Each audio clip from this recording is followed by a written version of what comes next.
একদিন পর কিন্তু বর আসলেন বাড়িতে, এসেই উনি ঘরের কাজে লেগে পড়লেন। আর এই যে উনি মাটি কাটছেন, অনেক কাজ হচ্ছিল ঘরে, আর এই যে দরজার কাজটা আমাদের হচ্ছিল, তো বর কিন্তু এইগুলার মধ্যে কিন্তু জল দিচ্ছেন।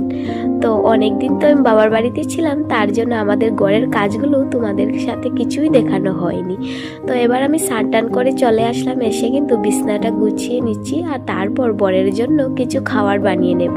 তো এখানে ছোট ছোট করে পেঁয়াজগুলো কেটে নিয়ে এবার রাতের কিছুটা ভাত ছিল সেটা ভাজি করে নেব। ঘরে আসলে আমার অনেক চিন্তা বেড়ে যায়, কি দিয়ে খাওয়াবো রান্না করে সেটাই। তো বাইরে থাকেন, আর বাইরে থাকলে কিন্তু ঘরের মতন খাবারটা আর পাওয়া যায় না। যতই ভালো খাবার বাইরে পাওয়া যাক না কেন, কিন্তু ঘরের মতো রান্না বাড়া বাইরে পাওয়া যায় না। তাই চেষ্টা করি বরকে ভালো করে রান্না করে খাওয়ানোর। এবার আমি দুপুরের রান্নাটা বসিয়ে নেব। প্রথমে চাউলটা ভালো করে জেরে নিচ্ছি, আর চাউলের মধ্যে এতটা পরিমাণ পাথর কি বলবো। রান্না বাড়া শেষ করার পর চলে যাব বিকেলবেলা ঘুরতে। আর আমাদের বাড়িতে ছোট ছোট টমির বাচ্চা, ওদেরকে অল্প পরিমাণে একটু মুড়ি দিয়েছি, ওরা খাচ্ছে। তো বিকেলবেলা আমরা চলে আসলাম কীর্তনে। আমাদের এখানে বড় একটি কীর্তন হচ্ছিল। এখানে এসে দেখি ছোট ছোট বাচ্চারা রাধা কৃষ্ণ বনে নৃত্য করছিল।